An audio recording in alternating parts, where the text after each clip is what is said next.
Assalamualaikum sob, gimana kabar hari ini? Semoga kita semua dalam keadaan sehat ya, amin. Kali ini kita akan membahas sebuah film yang berjudul Sarung untuk Bapak yang diambil dari cerpen karya Arif Fajrovian. Film ini menceritakan tentang perjuangan seorang anak laki-laki yang berusaha untuk mensejahterakan ekonomi orang tuanya. Bagaimana kisahnya? Kita langsung saja ke alur ceritanya. Lanjut. Film diawali dengan Rusli yang sedang rebahan di kasur dan dibangunkan oleh ayahnya yang bernama Pak Rahmat untuk pergi ke masjid menjalankan sholat asar. Di perjalanan menuju masjid, Rusli bertemu dengan Samsul yang sedang duduk di pinggir jalan. Samsul memberhentikan Rusli dan menanyakan tentang masalah dia dengan adik Samsul yang bernama Iwan. Ketika Samsul sedang ngobrol dengan Rusli, Pak Rahmat datang. Dari pembicaraan tersebut, diketahui bahwa Samsul tidak terima jika Rusli ribut dengan Iwan adiknya. Samsul juga mendorong Pak Rahmat sampai Pak Rahmat terpental dan terjatuh ke sebuah tempat duduk sampai sarung yang dikenakan oleh Pak Rahmat sobek. Melihat kejadian itu, Rusli sebagai anaknya langsung menolong Pak Rahmat. Samsul juga menghina Pak Rahmat dengan mengatakan bahwa sarungnya sudah lusuh, buluk, dan tidak layak pakai. Pak Rahmat dan Rusli tidak meladeni Samsul. Mereka tetap melanjutkan pergi ke masjid. Ketika sudah sampai di masjid dan saat Rusli akan mengambil air wudhu, Rusli bertemu Iwan yang sedang berdiri di depan masjid. Setelah selesai wudhu, Rusli melihat Iwan sedang melakukan sesuatu di tempat para jemaah meletakkan sandal dan sepatunya. Setelah sholat asar selesai, salah satu jemaah kehilangan sandalnya. Rusli yang mengetahui hal tersebut bergegas menusul Iwan dan meminta Iwan untuk mengembalikan sandal yang dicurinya. Pertengkaran terjadi antara Iwan dan Rusli sampai mereka baku hantam di tengah jalan. Sedang rame-ramenya baku hantam, beberapa orang datang untuk memisahkan mereka sampai akhirnya Pak Rahmat datang dan menampar Rusli. Pak Rahmat juga meminta Rusli untuk minta maaf ke Iwan, tetapi Rusli menolaknya dan langsung pergi meninggalkan tempat itu. Karena Rusli tidak mau meminta maaf ke Iwan, akhirnya Pak Rahmat yang meminta maaf ke Iwan. Setelah Pak Rahmat sampai di rumah, Pak Rahmat memanggil Rusli. Pak Rahmat meminta Rusli untuk minta maaf ke rumah Iwan. Rusli pun pergi ke rumah Iwan. Saat sampai di rumah Iwan, Rusli bertemu dengan Mpok Ipah. Rusli bertanya tentang keberadaan Iwan kepada Mpok Ipah. Ternyata Iwan tidak ada di rumah. Apesnya, Mpok Ipah juga menghina Rusli dengan mengatakan bahwa keluarga Rusli adalah keluarga yang tidak tahu diri. Setelah mendengar perkataan tersebut, Rusli mengurungkan niatnya untuk minta maaf dan langsung pulang. Setelah sampai di rumah, Rusli ditanya oleh bapaknya apakah dia bertemu dengan Iwan. Rusli menjawab bahwa dia tidak bertemu dengan Iwan dan hanya bertemu dengan Mpok Ipah. Di sana juga terlihat Bu Marti, istri Pak Rahmat sedang menjahit sarung Pak Rahmat.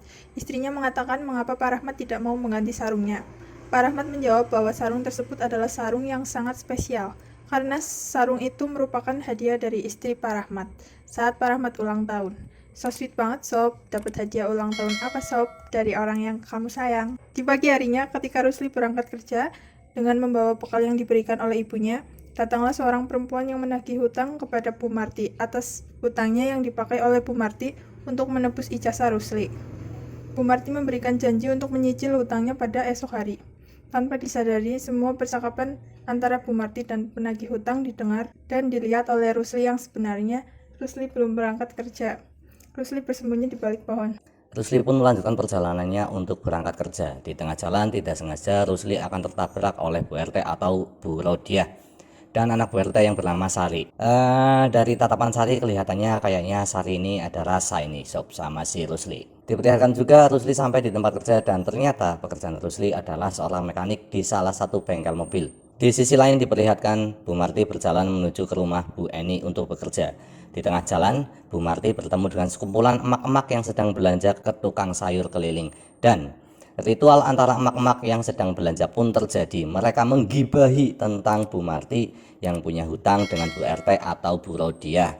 Dari gibahan itu diketahui bahwa Bu Marti bekerja sebagai tukang cuci untuk keluarga Bu Eni. Setelah sampai di rumah Bu Eni, Bu Marti meminta upah nyucinya untuk beberapa bulan ke depan dibayarkan terlebih dahulu karena Bu Marti membutuhkannya untuk membayar hutang. Bu Eni pun menyanggupinya. Di bengkel terlihat Rusli sudah selesai menyelesaikan sebuah mobil pelanggan dan dia mendapatkan pujian dari pelanggan tersebut karena pekerjaan Rusli sangat memuaskan. Ketika Rusli akan membereskan peralatan bengkel yang masih ada di dalam mobil pelanggan, tidak sengaja Rusli menemukan sebuah selebaran yang berisi informasi tentang pekerjaan di Korea. Saat Rusli sedang membaca selebaran itu, pelanggan mobil itu menanyakan apakah Rusli ingin bekerja di sana, dan pelanggan tersebut juga memberikan saran kepada Rusli kalau kerja apa saja yang penting ulet dan rajin, dan syaratnya Rusli harus bisa berbahasa Korea. Di sebuah majelis taklim Al-Ikhlas, Rusli sedang menata beberapa sepeda motor dan tanpa sengaja bertemu dengan Sari yang ternyata juga ikut dengan majelis tersebut. Sari berkata bahwa dia bersedia berangkat bareng ke majelis taklim bersama Rusli. Jadi ceritanya ini Rusli tidak punya kendaraan bermotor.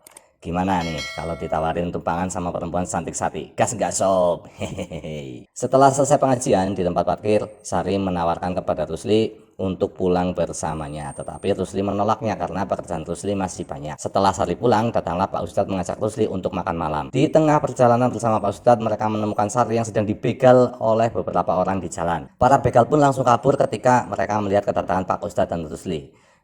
Saran nih sob buat para perempuan atau siapa saja jika terpaksa pulang malam hari dan sendirian, tetap waspada ya. Kalau bisa minta orang yang Anda percaya untuk menemani Anda agar tidak terjadi hal-hal yang tidak diinginkan. Semoga kita semua dijauhkan dari segala mara bahaya. Amin. Setelah kejadian itu, Pak Ustadz meminta Rusli untuk mengantarkan Sari pulang ke rumahnya, dan Pak Ustadz pergi untuk mencari makan malam sendiri. Akhirnya Rusli mengantarkan Sari sampai ke rumahnya, dan yang membonceng itu adalah Rusli dong. Aneh enggak?